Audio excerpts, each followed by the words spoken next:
عسلامة الناس الكل، شنيا حوالكم؟ ان شاء الله تكونوا الكلكم بالف خير وصحة وعافية. توحشتكم برشا. اليوم جيتكم بوصفة ياسر مزيانة صحية على الاخر، عملتها قبل في وسط فيديو وقعدوا ديما يسألوني عليها، دونك توا خرجتها في فيديو وحدها باش تقعد لكم انتوما تقعد لي انا. بالنسبة لكيكة الشوفان نستحقوا زوز كيسين شوفان. خلينا نوريكم الشوفان اللي استعملت شوفان من الماركة هذيا وهو خلينا نوريكم الكعب نتاعو.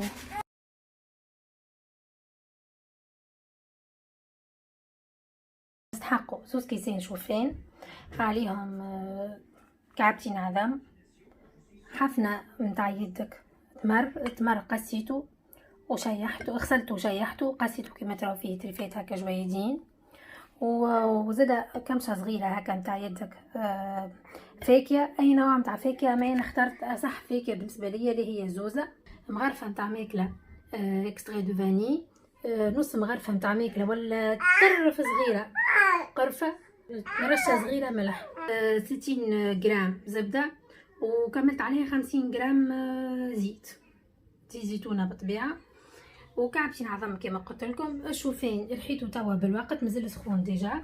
هيا البيت الرحاية باش نوريه لكم، على خاطر الرحات هذه فيسا مولينكس هذيا رحاية متاع القهوة.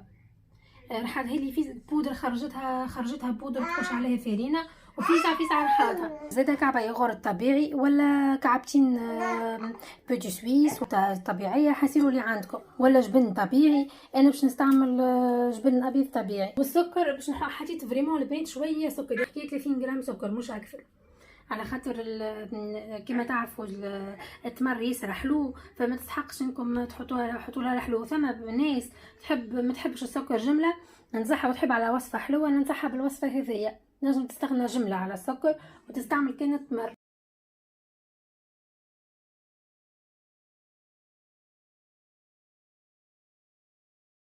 ما ننساوش الخميره، نسيت ما قلتها لكم باش نعاود لكم المكونات. زوز كيسين شوفان مرحي، حكاية 30 جرام سكر، سكر بني، تنجم تستعمل السكر العادي، ما نكثرش السكر على خاطر الغسات فيها تمر وتمر حلو. كعبتين عظم، مغرفة سكر فاني، نص مغرفة متاع قهوة قرفة، شيشة ملح، الزبدة كما قلت لكم 60 جرام، وزدها 50 جرام زيت زيتون، جبن طبيعي، واحدة خميرة كيميائية ما ننساوهاش، كمشة متاع يدك تمر غسلته بالقدا ومسحته بالقدا ما لازمكش تخلي فيه الماء، وقصيته كما تراو فيه تروف جويده، صحفه صغيره زاده قدها هي. عملت زوزه، اللي ما عنديش زوزه تنجم تستغنى عليها. امينه كما قلت لكم الكيكه هذيا ديما نحب نعملها صحيه. اول حاجه نفقصوا العظم ونركضوه بالقدا مع شويه سكر، والسكر نقعد نضيفوه بشويه ونركضوه، مش لازم راهو يطلع على معناه العظم، المهم نذوبوا السكر.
البنات زدت اللي غرطة طبيعي ولا جبنة طبيعي، ومن وراه نزيد الزبدة سائلة بشوية، والشوفان كيف نزيدو بشوية ونقعدو نخلطو وكل شيء ورا بعضه معناه.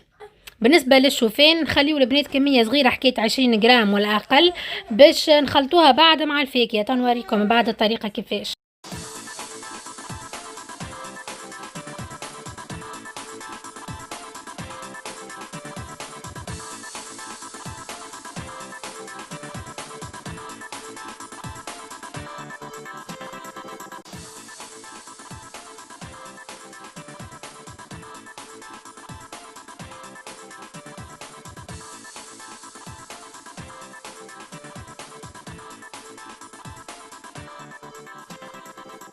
حبيت البنات نزيدها شويه سكر باش يسيل تاكل معايا، اما قلت في بلاصه السكر خلينا نزيد 3 مغارف عسل خير.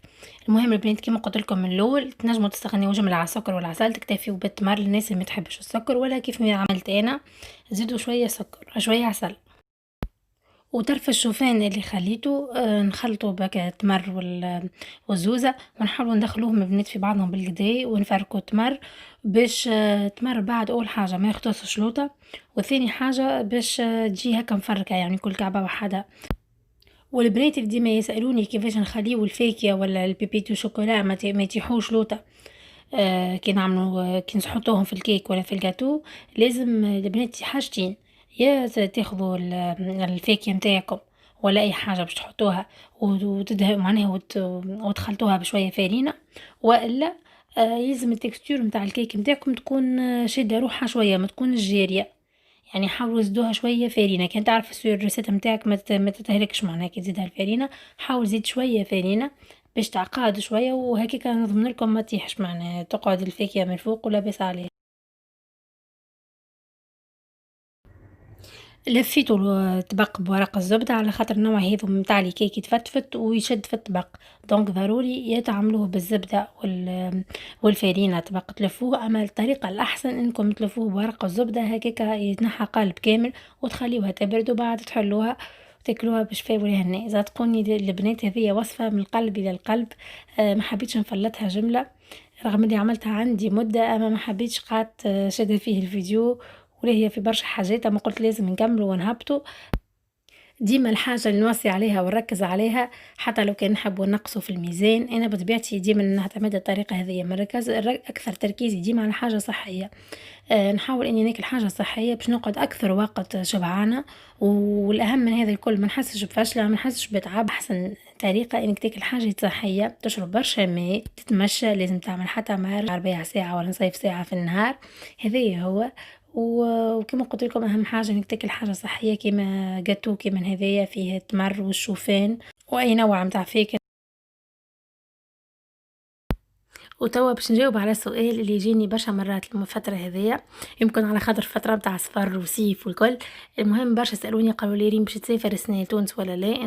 ما نتصورش روحي في الصيف هذايا باش نسافر، بوتيتر كان تقعد الحاله ستابل يقعد الفيروس ستابل كيما توا معناها، ومع الوقايه واحد يتلهي بروحه والكل، ونضمن اني روحي نسافر لاباس والكل يمكن ان نسافر.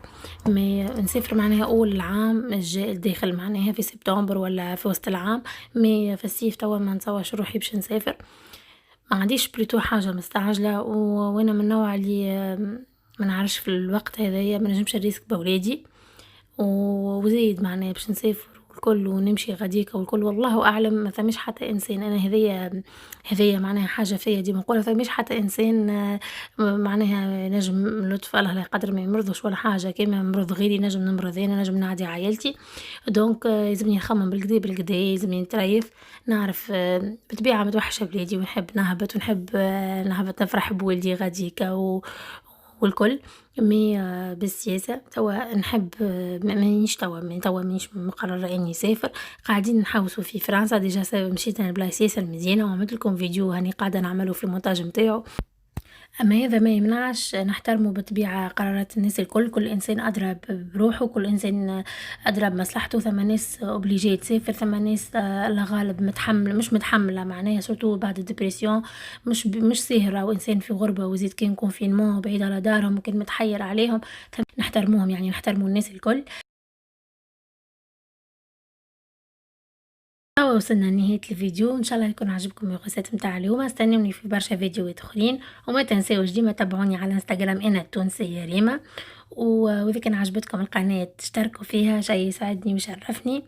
نتقابلوا ان شاء الله في فيديوهات اخرى، نقول لكم توا بسلامة وباي باي.